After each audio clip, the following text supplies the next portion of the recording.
The views expressed on this program are those of the producers and individuals appearing on this program and do not necessarily reflect the views of the Sun Prairie Media Center staff, its video service providers, or the staff and elected officials of the City of Sun Prairie.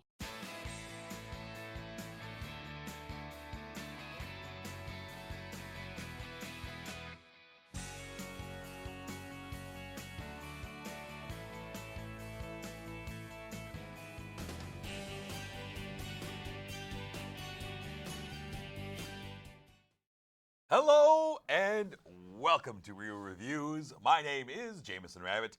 The man seated next to me once tried eating 50 hard-boiled eggs in 1 hour. His name is Mike Roth. No one can do 50 eggs. I heard. I did 50 eggs. Nice job.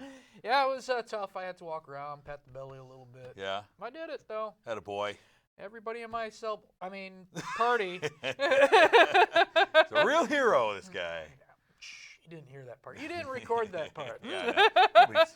This is just for you and I. Don't worry about it. I love that movie, by the way. It's a good movie. I love it. It's one of my favorites. This week we have a varying mix of films to discuss, and I'm going to get us started with our streaming spotlight for this week, and we turn to Netflix yet again for The Two Popes from director Fernando Meirelles.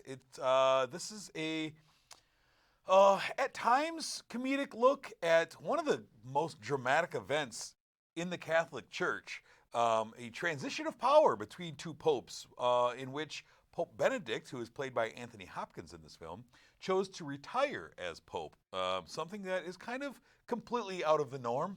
Most popes go, it's a lifetime job. Well, yeah, that God appoints you, right? And this time, we see what led to him and the doubts that led to him stepping down and becoming Pope Emeritus, and meanwhile, the conversations that he had with who would be his successor, who would become Pope Francis, played by Jonathan Pryce. And it's a look at the conversations these men had and how both of them were very much they're the opposite of each other in personality, in views on where the church needed to be, and just everything. Pope Benedict was a very conservative pope. He sheltered himself from secular things, from secular music, from all this stuff. And he sat and he studied Cardinal Bergoglio, who would become Pope Francis, and how he was kind of a man of the people, a man who served the poor and focused on them and the everyman, and saw something that he could never be. He could never, no matter how much he wanted to be that guy, he just couldn't be that guy. And the film really focuses on the conversations between them, and that's the strength of this film. Like, it is a tremendous screenplay, really good screenplay, and two legendary actors. And it doesn't hurt that Jonathan Pryce looks exactly like Pope Francis. Yeah. Like, it's eerie how much he looks like him just in real life, right, walking around. And the dichotomy between these two men comes early. Like, one of the early scenes is as they're about to elect the Pope after Pope John Paul II passes away. They have the thing, we're going to elect the Pope, and both of these men are in the restroom washing their hands, and Bergoglio is humming an ABBA song. And Benedict had never heard of who ABBA was. He's like, "What is this?" And he says, "It's Dancing Queen's ABBA." He's like, "I've never heard of them." He's like, "You've never heard of ABBA?" He's like, "I have no idea what you're talking about." Yeah. And that just kind of showed the dichotomy between who these two men were in their lives. And it's a great film, great directing. There's a lightness to it in their moments, but there's also a very dark part where they go back and show Bergoglio as a young priest and what made him who he is. And there's some harsh moments in there as he kind of learned. And I really dug it. The music is fun in parts. I'm actually surprised because this is all very recent Yes, events, yes. and it is a world event. It's not something that just located in Rome. This is everybody knows Yes. the story. Everybody knows the politics behind the story. Seems like extremely interesting. It is, and it's interesting because a lot of it kind of takes you within the Vatican too, and into rooms that you don't normally see, and things, they get into how the Pope's elected, and just conversations, and you see the doubts, and just it's very interesting. The one drawback to me, and I was discussing this with a friend of mine, Mike, today. We were talking about this film, and they spent a lot of time going into Bergoglio, Pope Francis's backstory, as he's also the first pope to ever be from South America. And so he has an interesting backstory. And there's a lot of interesting backstory about Pope Benedict and how, pretty much everywhere he went, people referred to him as a Nazi. Yeah. And his story was never told. And so the movie was a lot of like compare and contrast between these two men. And then when they went into the backstories, they showed you a lot of Bergoglio and then not so much on the other side. And I was waiting for that. I think when Benedict came into became Pope, everybody was still really liking the John. So it was kind of like a conservative swing, and a lot of people were clamoring for someone from a different country, and he got a bad rap, and unfortunately, the pressure became too much. I would guess. I haven't seen the movie, but and he started to have doubts about whether he was the man to sit in that seat. And saw someone who he thought was better served for it, and it's a really good movie. Great performances. Jonathan Pryce is just tremendous as Pope Francis, and so the two popes, it's sitting on Netflix right now waiting for you. I gave it 4.5 out of 5 stars, and I would not be surprised at all to see this win for best screenplay, because it's just two men sitting talking for the most part, and it was fascinating. So go check out The Two Popes on Netflix right now. Meanwhile, speaking of great screenplays, let's turn to what we have on the marquee this week. Mike saw a movie. Yeah, this is a very interesting movie when you talk about everything besides the movie. I'm talking about Cats. The first time in history that I know of, they've played this for 2 days, and then they pulled it and put out a different version of it on we have Sunday. another version of it. Maybe you'll like. Yeah, and this could not have been done in the past because everything was on film. This would have been impossible. But now through the wonders of digital, they're able to fix something. I don't know. But Cats, it's based on a musical, which is based on a poem about cats. If you go to the theater, it's mostly about the dancing and the singing and watching human achievement. In the movie, though, it feels like 2 hours of cats introducing each other, because that's exactly what this is.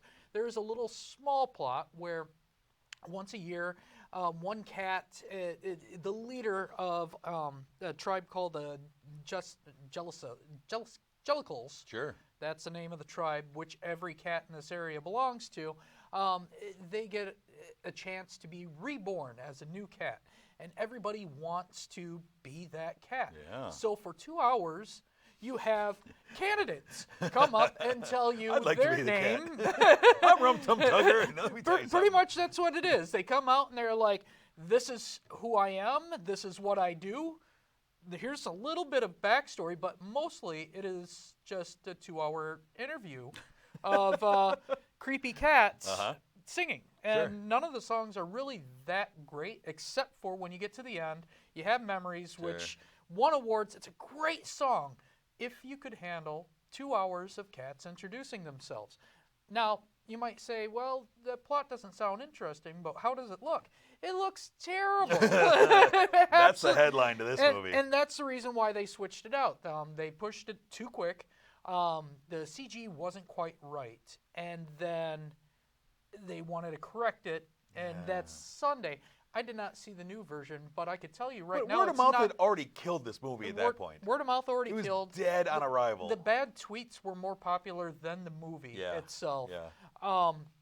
And even with the cleanup CG, there's a lot of ratio problems where a cat, and this has nothing, it's all with props in the background, some cats feel a little less than human size. Sometimes they're half size, sometimes they're quarter size.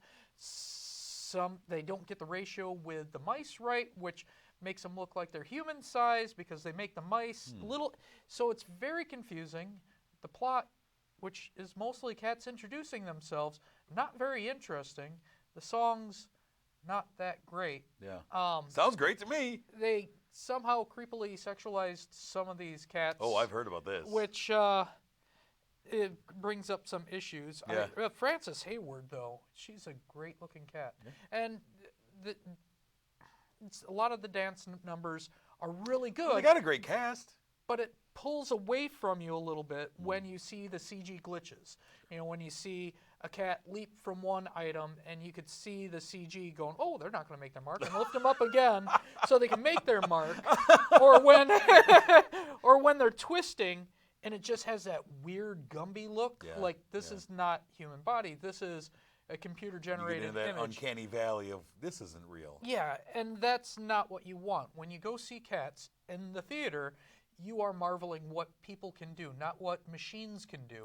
Yeah. And as much as I love CG, and we're going to be talking about Star Wars and stuff later, a lot of CG and a lot of movies I love. In this case, don't do it. Don't do it when it comes to feats where you're going there to see what human can accomplish, because Cats introducing themselves for 2 hours is very rough. Man, what did you give Cats the movie? I was going to give it a 0 because people walked out. Sure. This is a bad movie. Yeah. I gave it a 1.5. You sure about that? The score we see on here says a half a star. Oh, yeah. I meant half star. All right. I meant 1 half star. 0.5. There was a comma in there. I gave it a 0.5. It's really bad. It's not a good score. It's not a good score. Some people claim to love it, but I feel like those people are being paid. Yeah. It's really, really I'm so glad you went to see this, Mike. horrible. This is 2 weeks in a row that you saw the worst movie of the review. This is, I have my Good two man. worst films of the year Good man. already. I love it. I love it. I saw another movie this weekend called Bombshell from director Jay Roach. Stars Charlize Theron as Megyn Kelly, Nicole Kidman as Gretchen Carlson, and Margot Robbie as Kayla Pospisil, and John Lithgow as Roger Ailes. Who are these people? Well, this movie is a look at the events within the Fox News network leading up to the 2016 election and how the most powerful man in cable, Roger Ailes, was taken down. We followed these three women in the network. We're early on different paths. Gretchen, the Nicole Kidman character, is on the backside of her career, finding herself being marginalized by the higher-ups. Kayla, Margot Robbie's character, is the new pretty face in the newsroom, desperate to move up. And unfortunately, at this time in Fox News, that means you're being subjected to the advances of the old, gross Roger Ailes. And you got to do some things to move up, ladies. And Megyn Kelly, the Charlize Theron character, is the powerhouse on the network at this time. She's the face of their election coverage, someone who is tough. She seeks the truth. If you remember, she got into a pretty major, tit for tat with candidate Trump at this time, and she kind of became a big story out of this as he began his now famous tweet storm about somebody, and it started with her. And Roger Ailes is the man who created Fox News, as well as many other things within the conservative movement over the decades, and he was powerful, very powerful, and he used that power to do awful things to young ladies. Oh. And Gretchen decided to go after Roger Ailes and with a harassment lawsuit for his repeated advances and ultimate firing of her, which started a firestorm as she sued him and it became public. And this film really does a good job at looking at women in media and specifically within Fox News, but in a general too, and what it takes and how they've often been used as commodities and kind of denigrated as just a pretty face and let me see that body. Nobody cares about what you have to say. It's what you look like saying it. And it focuses on this dynamic between Megyn Kelly and as she kind of battled Trump and her weighing whether to dive into this firestorm with her boss and what it's going to do to her career, because if you dive into this, he's going to ruin your career and you'll be lucky to be at some local affiliate. And kind of dealing with this alongside with Roger Ailes doing everything he can to save himself and whatever that would mean. And it's told well. Charlize Theron is excellent in this movie. She's so good. And it's just a huge cast. Kate McKinnon is also in this. She's a lot of fun. Basically, everybody you could name in Fox News, they got a guy playing Geraldo. They got a guy playing, everybody's in this thing, which sometimes is good, sometimes is kind of laughable. Sometimes you're like, well, that's just a dude in a mustache trying to be Geraldo. Isn't and that they have to be like, hey, Geraldo. And you're like, okay, that's what it's supposed to be. I gotcha. The story is well known. Like, I mean, if you know about the events of Fox News at this time and Roger Ailes and what led to him being ousted and all that, there's no real revelations given in this movie. It's just kind of a retelling of what happened. And, there's some bumpy moments in the movie where it kind of the story feels a little disjointed. Like, why are we focusing on this for so long? You're bringing me down this thread, and then, we get sidetracked for a little bit here. There's more important things to tell, but the performances are good. Especially, like I say, Charlize Theron, she was very, very good in this movie. I wish it would have been a little stronger. It kind of reminds me of The Report, the Adam Driver movie I talked about a couple weeks ago for a streaming spotlight, where it's like one great performance in a movie that should have been so much better, and they just didn't quite put all the pieces where they needed to be. And that's what this felt like to me. Like, it's good, but I think it could have been much better if the story would just been, I don't know, a little better. But John Lithgow was amazing, too. He makes a great villain. Yeah, he puts on that makeup and... He's just a despicable person. Perfect to play a very despicable person. Loved him in Third Rock. Yeah, sure. Despicable. He's a monster in that movie, too. Anyways, for Bombshell, I give it 3.5 out of 5 stars. It's worth checking out, and it's interesting. Some people are marginalizing it. It doesn't really play partisan politics, which I like. It does kind of split the middle on a lot of things, which is very cool. Fair, I think. So I like that better when a movie feels like it's trying not to be biased, because it makes it more believable. I mean, I'm sure if you go in looking for a bias, you'll find it. Yeah. I thought they did a decent effort at it. So the next movie we have on the marquee, another little scrappy movie we saw. Yeah, this one made some records, and it's going to be kind of a lowered review because this can't spoil anything, Mike. Can't spoil anything. I'm of course talking about Star Wars. This is episode 9. Yes. Wow. The Rise or of Skywalker. IX, if you are fanatic. Thank you. The Rise of Skywalker. We have the team all the way back. How do you actually go through reviewing this? I don't think you can don't tell a plot. Let's talk about how we thought about this. What's your thoughts on this movie as it finishes up this saga that we've gotten? I really like the direction it was going.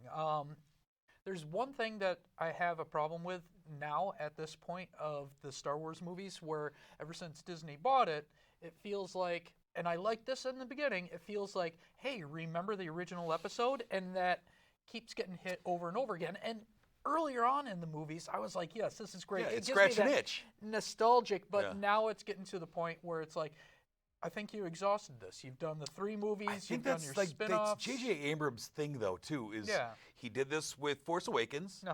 Rian Johnson went away from it a little bit, and now this one very closely mimicked Return of the Jedi in its storyline. Yeah. Very close to that. And that's what J.J. did with the Star Trek movies.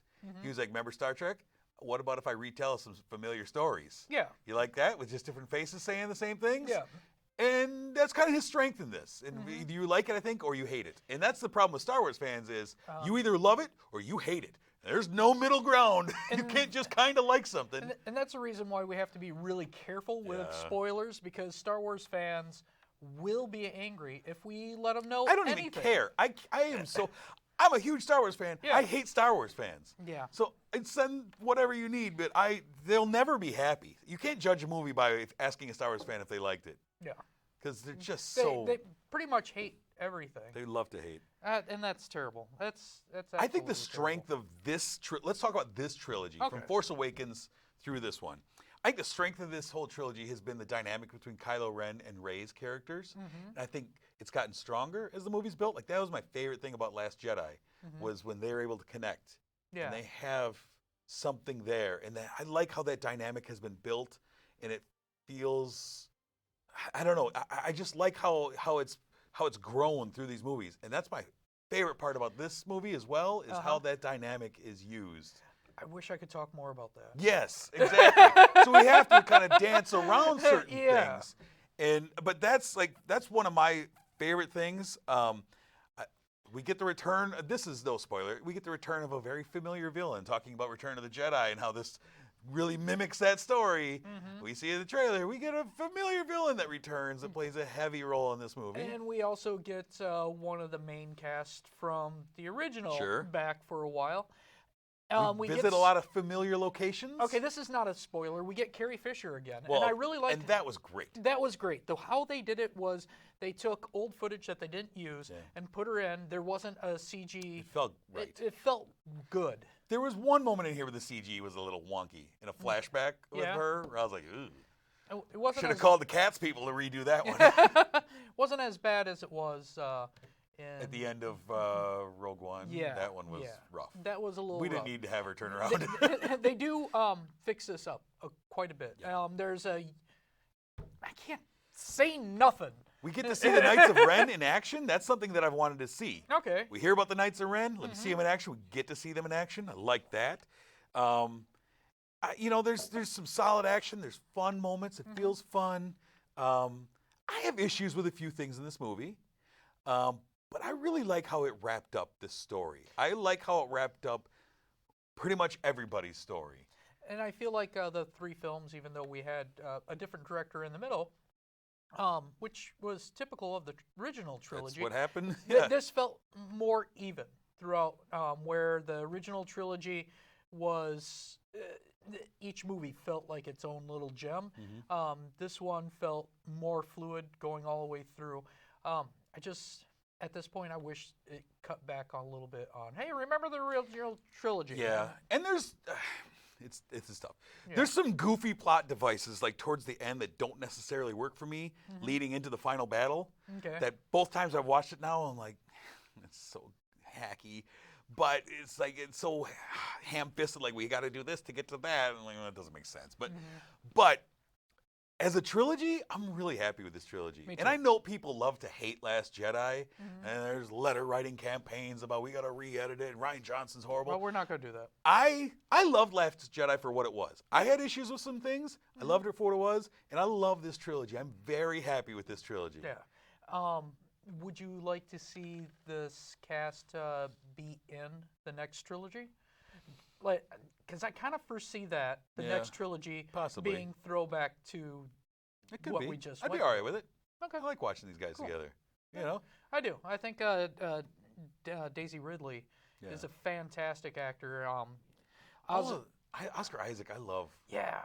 He's He's really fantastic, but he is doing so many great things right now. Well, it's the same thing with Adam Driver. Like, I think Adam Driver as Kylo is incredible. I love his character arc. It's the great arc.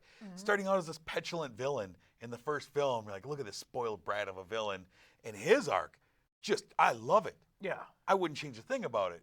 I think you're going to have a hard time getting Adam Driver to keep doing things like this, though, because that man is out there going to be winning some Oscars real soon. Yeah. I really wish I could talk more about this. There's some force powers that are introduced that we've never seen before in the movies in this film that kind of had me intrigued. We're seeing some force powers that nobody's ever used before. I've read about, I think. Yes, and there have been some in the EU, but never in film before. And that's throwing some people off. Kind of like it. I don't know. Yeah, well. We'll be talking about this again, I'm sure, as we talk about our wrap-up of 2019 in a few weeks, because we are nearing the end of it all. Got a few movies to catch up on. Saw out of 3 trilogies It's my second favorite. I mean, it's the original trilogy. Me too. It's this one. You got those prequels out there. No. Oof. I think it would be fun if Disney took all those and did what George Lucas did to the original trilogy fix and them just fix them. Yeah. That would be awesome. I don't know. There's just that second one's unwatchable. Attack of the Clones is so bad. It is. They just remove Hayden Christensen and Jake Lloyd, just the whole Anakin character. Even Phantom Menace, it's that. It's the duel of the fates. This is the best. This is the part. Yeah. Anyways, I love Star Wars. I did hear from someone talking about the people who hate this movie are the ones who love the prequel trilogies, and the ones who love people this are movie. monsters. I know. Well, it's. Meanwhile, The Mandalorian I know. is wrapping up as we're talking. The Mandalorian is in its final episode.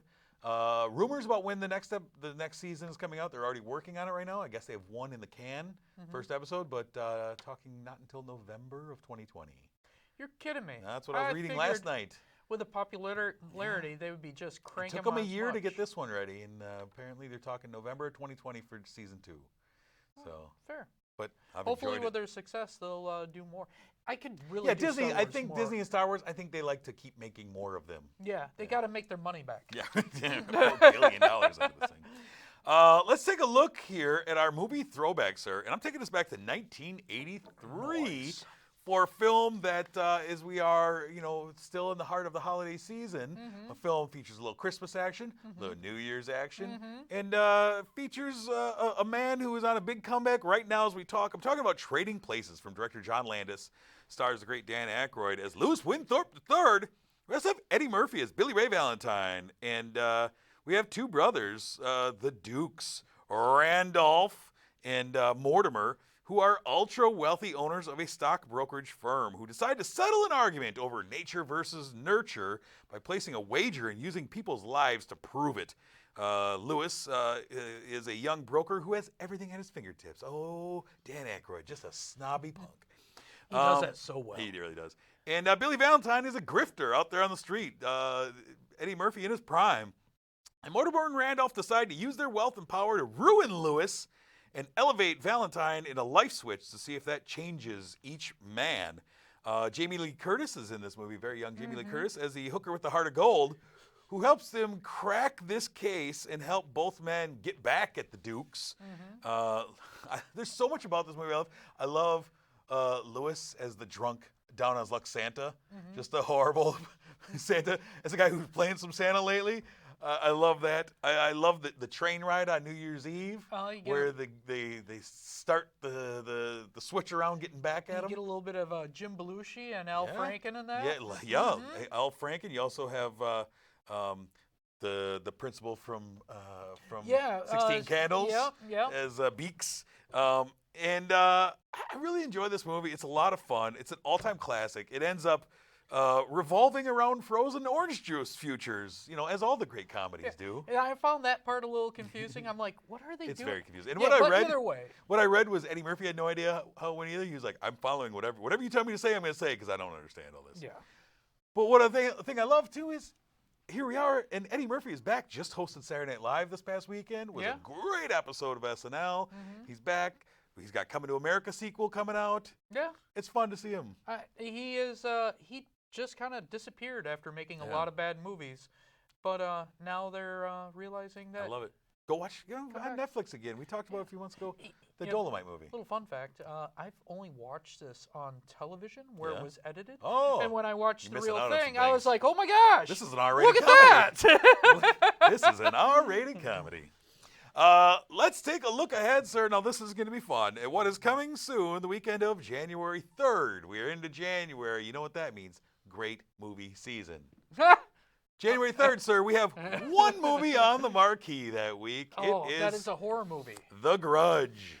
Not a remake, not a sequel. This is what they are calling an interquel, because this takes place during the events of the 2004 Grudge movie. This is happening concurrent with that Grudge movie, the first American one. This is just a different story happening at the same time. With the same characters? Because it's the same. There's only one. We're going to find out. I usually have bad expectations of the first horror movie of the year, and they turn out to be pretty decent. We'll see. So I'm not looking forward to another Grudge. It's going to be an but interesting at the same show. time, this should be good. Should be an interesting show with one movie to talk about. Are you going to see it? Oh, I have to. It's only a movie. Yeah, I'll see There's another movie. No. Oh, man. Before we leave you, though, we want to thank our sponsor, the Great Palace Cinema here in Sun Prairie. Marcus Theaters, thank you for sponsoring the show. You've handled everything admirably during this crazy holiday season rush at the theater. Yes. It's been a great time. And we want to thank you for doing all you do for us and for this community. Thank you for that popcorn bucket. Popcorn is I mean, always I had to buy it, but it says Star Wars on it, and it's pretty cool. Oh, I didn't get one of those. You showed up too late, or Dang it. You went on the first night. I did, and they didn't have the R2 cups. No. I wanted an R2 cup. I wanted an R2 cup either. I didn't get it. Rats. Oh well, we love you. Next week we're going to be talking about. There's some interesting films. Next week we got Uncut Gems. We'll be talking about. That's gonna be very great. excited for that. We also have Little Women. Yep. Excited for that one too. Yes. Yeah. Great cast. I can't remember if there's anything else now. Yes. Yes. Tell me. No. Oh, okay. But there is. Okay. I'll trust you on that one. My notes are incomplete today. Possibly more, and probably a streaming spotlight. Yes. Cartoon movie. The Spy. The Spies in Disguise. Thank you. Spies. How could I forget Spies in Disguise? Will Smith plays a pigeon cop. Yep. Yeah. Can't wait. But those will be all the things we're talking about, as well as probably a streaming spotlight and a throwback movie, because that's what we do around here. And we're getting our lists ready as the 2019 film season is drawing to a close. There's a few movies in January that are technically 2019 movies, you know. Yeah. And then we'll be talking about our best and worst coming in the next few weeks. I'm excited for that. I already have a lot of my Yeah, worst you lucky. already filled out. You got to see some terrible movies recently. Yeah. Very You can't have those on your list. I might have to run out and see them. Oh, that would be, Run out and that'd see be Cats, funny. based on your review. On Playmobil. I'm not going to spoil Playboy, her. yeah, there you go. Tune into last week's episode for another one. Anyways, let's take our leave, sir. So until next week, I'm Jamison. I'm Mike Roth. Thanks for watching.